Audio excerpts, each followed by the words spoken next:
یہ 13 رجب کا وہ عظیم واقعہ ہے جب مکہ مکرمہ میں ایک عجب سی کہکشاں اور روشنی درکار تھی، جس کی گواہی آج تک کعبے میں ملتی ہے، اور کعبے میں ایک ایسا واقعہ رونما ہونے والا تھا کہ جو صدیوں تک یاد رکھا جانے والا ہے۔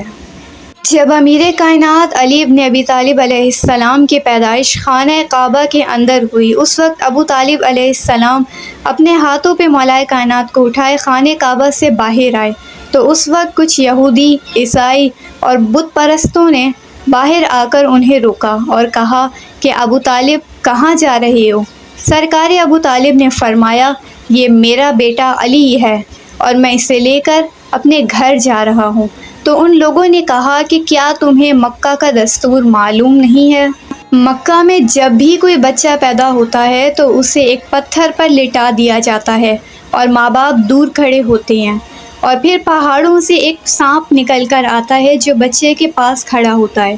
اگر وہ بچے کو کوئی نقصان نہ پہنچائے تو یہ سمجھا جاتا ہے کہ وہ بچہ حلالی ہے، لیکن اگر وہ اس بچے کو کوئی نقصان پہنچائے اور بچہ رونے لگ جائے تو ماں باپ پر شک کیا جاتا ہے اور انہیں برا بلا کہا جاتا ہے۔ جب قاعدے قانون سارے ہی مکہ والوں کے لیے ہیں تو تمہارے بیٹے کے لیے کیوں نہیں؟ اے ابو طالب، اپنے بیٹے کو یہاں لٹا دو۔ بھلا سرکار ابو طالب کو اس بات سے کیا ہی غرض تھا؟ انہوں نے فوراً امیر کائنات علی ابن ابی طالب کو اپنے ہاتھوں سے اٹھا کر وہاں پتھر پر لٹا دیا، اور کچھ ہی دیر کے بعد وہاں ایک سانپ آیا جو پہاڑوں سے ہوتا ہوا امیر کائنات علی ابن ابی طالب علیہ السلام کے پاس آنے لگا۔ سبھی لوگ آس پاس کھڑے اس تماشے کو دیکھنے لگے تھے۔ اتنے میں وہ سانپ امیر کائنات کے پاس آیا اور اپنا پھن پھیلا کر اوپر کھڑا ہو گیا۔ جیسے ہی وہ کھڑا ہوا، اس وقت امیر کائنات نے اپنے ننھے ننھے دونوں ہاتھ بلند کیے اور اس سانپ کو پکڑ کر چیر دیا، اور چیر کر اس کے 2 ٹکڑے کیے اور اسے دور پھینک دیا۔ عربی میں سانپ کو حیہ کہا جاتا ہے اور چیرنے کو طرا کہا جاتا ہے۔ جب سانپ کو چیر کے دور پھینک دیا تو جناب فاطمہ بنت اسد نے فوراً کہا، حیہ ترا حیدر حیدر، حیہ ترا حیدر حیدر، حیدر یعنی چیرنے پھاڑنے والا۔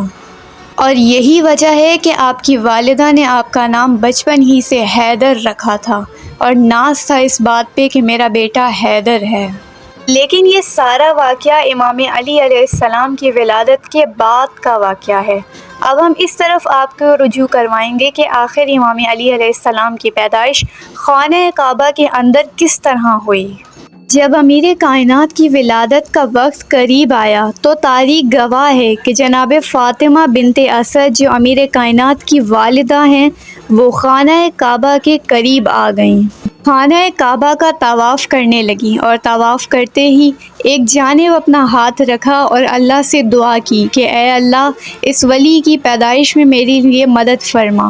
اس وقت خانہ کعبہ کی دیوار شق ہوئی اور جناب فاطمہ بنت اسد خانہ کعبہ کے اندر چلی گئیں، اور باہر کھڑے سبھی لوگ یہ منظر دیکھ کر حیران رہ گئے۔ سبھی لوگوں میں شور و غل اٹھ گیا کہ آخر یہ بی بی خانہ کعبہ کے اندر کیوں گئی ہیں، اور جیسے ہی یہ شور و غل اٹھا تو یہ خبر جناب سرکار ابو طالب کے کانوں تک پہنچ گئی۔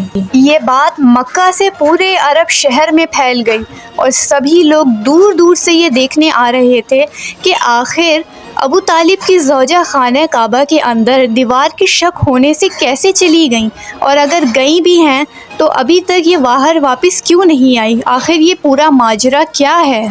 اس وقت پورے عرب میں یہی باتیں ہو رہی تھیں، لیکن 2 لوگ جو دل سے اطمینان تھے اور انہیں کوئی خوف نہ تھا، ان میں ایک سرکار ابو طالب علیہ السلام اور دوسرے ہمارے پیارے نبی حضرت محمد صلی اللہ علیہ وآلہ وسلم تھے۔ مکہ کی پوری سرزمین پر اتنا بڑا مجمع لاکھوں کی صورت میں ایک ساتھ آج سے پہلے تاریخ میں کہیں بھی کبھی بھی کسی نے نہیں دیکھا تھا۔ جتنا مجمع فقط امیر کائنات کی ولادت کے دن لوگ جمع ہو گئے تھے، جس کے بعد خانہ کعبہ کھلا اور جناب فاطمہ بنت اسد امیر کائنات کو اپنے ہاتھوں میں لیے خانہ کعبہ سے باہر آ گئیں، اور خانہ کعبہ سے باہر آ کر سرکار ابو طالب کے ہاتھوں میں امیر کائنات کو تھما دیا۔ جب رسول خدا صلی اللہ علیہ وآلہ وسلم خانہ کعبہ کے اندر گئے تو اس وقت یہ منظر دیکھا کہ پورا خانہ کعبہ ولایت علی کے نور سے جگمگا رہا ہے۔ لیکن فاطمہ بنت اسد کچھ پریشان نظر آئیں۔ تب رسول خدا نے پوچھا کہ کیا بات ہے، آپ کس بات سے پریشان ہیں؟ تو جناب فاطمہ بنت اسد نے فرمایا کہ میرا بچہ آج 3 دن ہو گئے ہیں، لیکن خانہ کعبہ میں اس نے نہ آنکھیں کھولی ہیں اور نہ ہی شیر لیا ہے۔ میں بہت پریشان ہوں کہ ایسے یہ کمزور نہ پڑ جائے۔ جس کے بعد رسول خدا نے اپنی پھوپھی سے مولا کائنات کو اپنی آغوش میں لیا۔ یوں ہی رسالت نے امامت کو اپنی آغوش میں لیا۔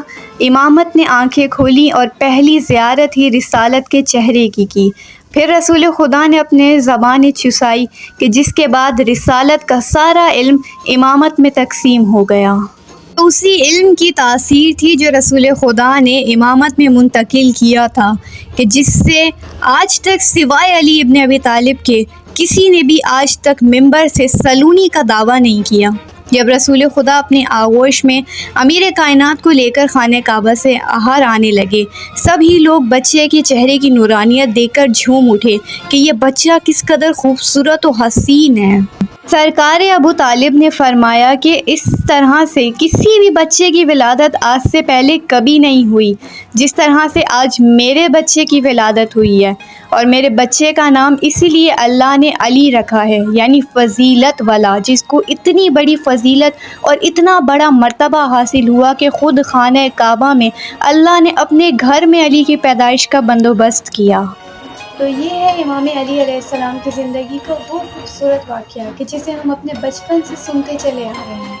امید ہے یہ ویڈیو آپ کو بہت پسند آئی ہوگی۔ اسے اپنے لوگوں کے ساتھ شیئر کرنا مت بھولیے گا۔ اب ہماری امامت کی سیریز شروع ہو چکی ہے، تو اب ہم امامت پر ڈیلی ایک ویڈیو بنایا کریں گے۔ تو چینل کو سبسکرائب کر لیں تاکہ ہر ویڈیو آپ تک بآسانی پہنچ سکے۔